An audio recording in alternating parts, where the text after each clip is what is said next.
L'estimation financière d'une construction.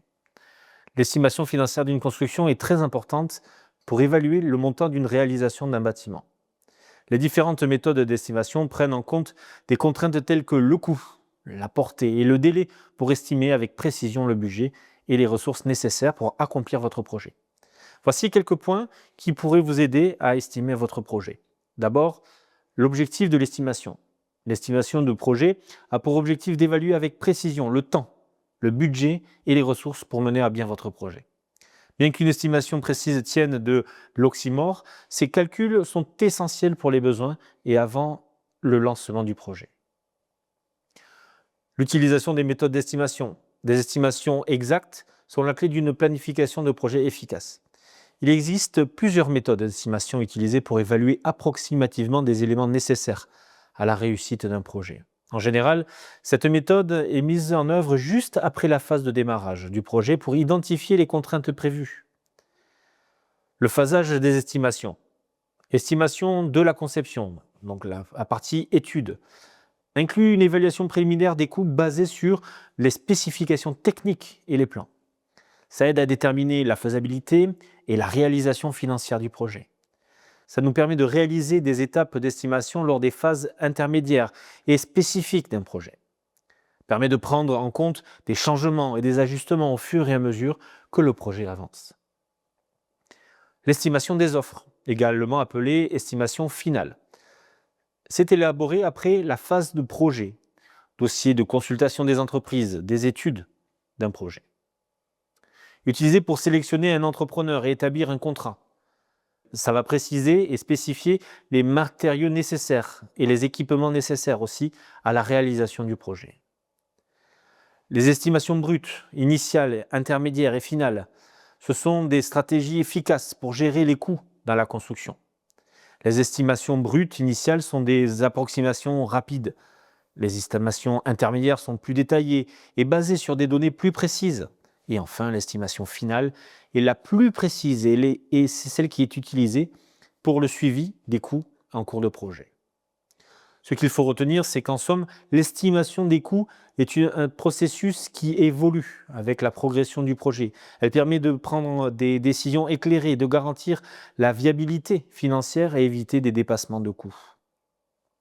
L'économiste de la construction utilise des techniques spécifiques pour créer des estimations précises et fiables, contribuant ainsi au succès global du projet de construction. Les domaines d'intervention de l'analyse et d'estimation des coûts de construction. L'économie de la construction est indissociable de l'économie générale sous divers aspects. La production, la distribution, consommation des richesses et des biens matériels. De même, elle doit prendre en compte des exigences sociales telles que le confort de vie, la santé publique, les conditions de travail, l'émergence forte de concepts de qualité, sécurité, environnement. La fonction économiste intervient à tous les niveaux, qu'il s'agisse des études de faisabilité, de la programmation des besoins et des exigences, de la désignation de la maîtrise d'œuvre, de la conception, de la dévolution des travaux, de leur coordination, de leur exécution et de leur contrôle, de leur gestion, de la maintenance du bâti, de son exploitation. Son objectif essentiel est d'assurer la meilleure qualité de l'ouvrage dans le cadre de son utilisation et d'obtenir dans un budget déterminé la meilleure conjugaison de l'esthétique et des techniques sans négliger la notion de coût global. Il faut qu'il y ait le meilleur rapport qualité-prix. Son rôle capital, aux côtés des fonctions architecturales et techniques, est d'ailleurs confirmé par des dispositions de la loi MOP et de ses décrets d'application. En résumé, la prévision des coûts et le contrôle permanent de leur respect tiennent un rôle déterminant dans l'économie de la construction. Contrôle des estimations. Un contrôle des estimations est absolument nécessaire avant leur diffusion, qu'elles aient été effectuées manuellement ou à l'aide de logiciels informatiques. Il s'effectuera méthodiquement, en vérifiant la vraisemblance de chacun des coûts et de chacune des quantités utilisées, surtout s'il fait usage d'estimations sans plan, où les sous-programmes de calcul prennent eux-mêmes des décisions par défaut en l'absence d'informations.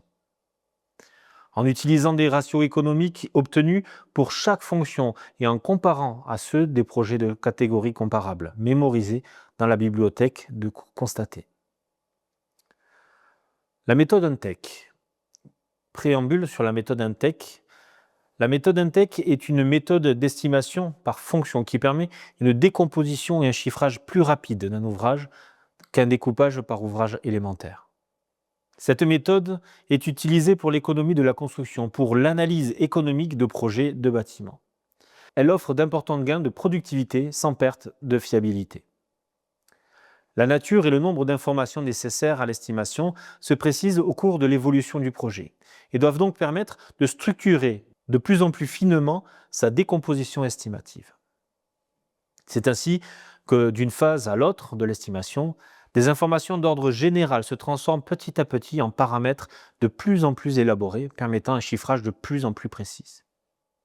En ce qui concerne la méthodologie la plus adaptée pour l'estimation prévisionnelle des travaux de construction, il s'agit de trouver des solutions fiables, quelles que soient les phases d'avancement des études de projet.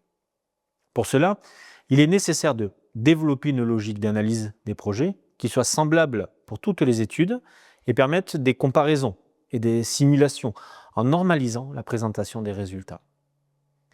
Assurer la plus grande rigueur possible en éliminant les erreurs et les oublis. Étudier des systèmes d'estimation plus rapides et plus globaux que ceux utilisés précédemment pour obtenir des estimations encore plus fiables.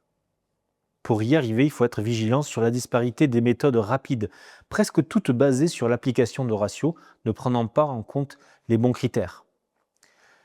Les données propres au projet, mais des données de tout projet confondues. Le temps trop long passé en choisissant des méthodes d'avant-métrie détaillées.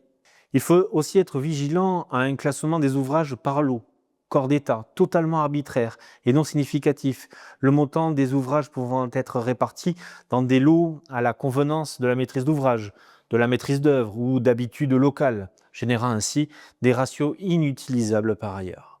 La disparité d'analyse des projets ne permettant pas toujours d'en connaître exactement le contenu, ni d'opérer des comparaisons valables entre projets. Et l'impossibilité de regroupement d'ouvrages par destination. Principe d'analyse. Pour l'obtention de résultats économiques fiables, l'estimation de tout projet de construction doit être analysée selon des constituants valorisés en fonction de la quantité qu'ils représentent et du prix statistique affecté à leur unité de mesure. Cette analyse doit permettre une décomposition du projet et de ses éléments constitutifs jusqu'à l'obtention d'organes fonctionnels facilement chiffrables.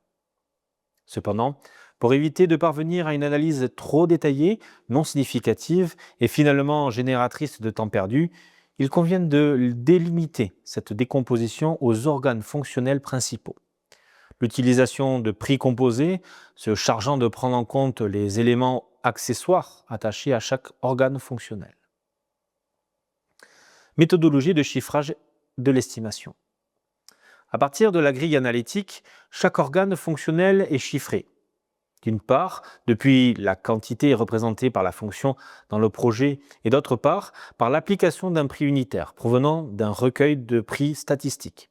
Le total de chaque fonction représente le montant de l'estimation. Les résultats de ce chiffrage s'expriment sous la forme de tableaux regroupant les valeurs par fonction hiérarchisées afin de pouvoir disposer de montants regroupés. Résultat de l'analyse, du coup, à partir des tableaux.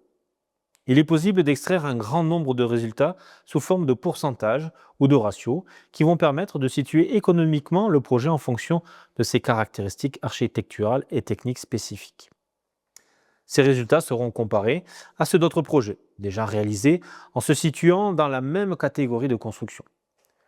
Le premier point de comparaison pouvant être extrait de ces tableaux est constitué par les pourcentages de la valeur de chacun des fonctions par rapport au coût total de la construction. L'analyse doit faire ressortir séparément les pourcentages de la section, construction proprement dite, et les pourcentages des deux autres sections, celles-ci n'ayant pas de caractéristiques communes entre elles.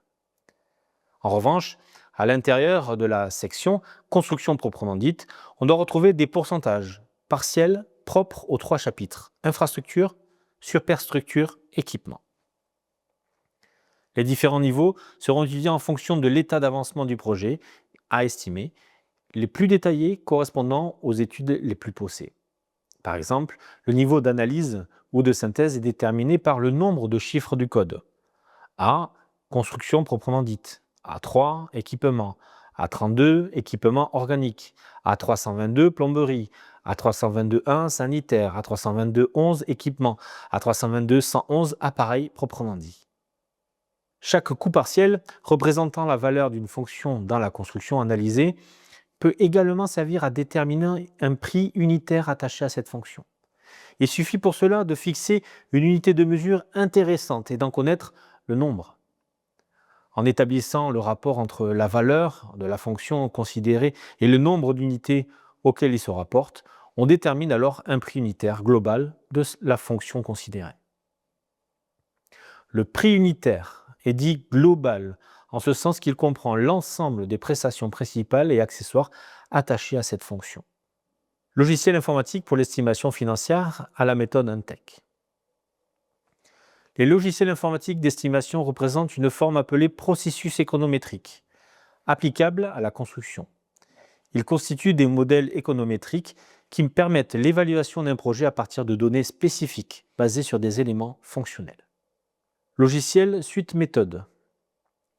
La suite méthode est un logiciel composé de différents modules développés par l'INTEC pour l'optimisation et le contrôle des coûts de construction.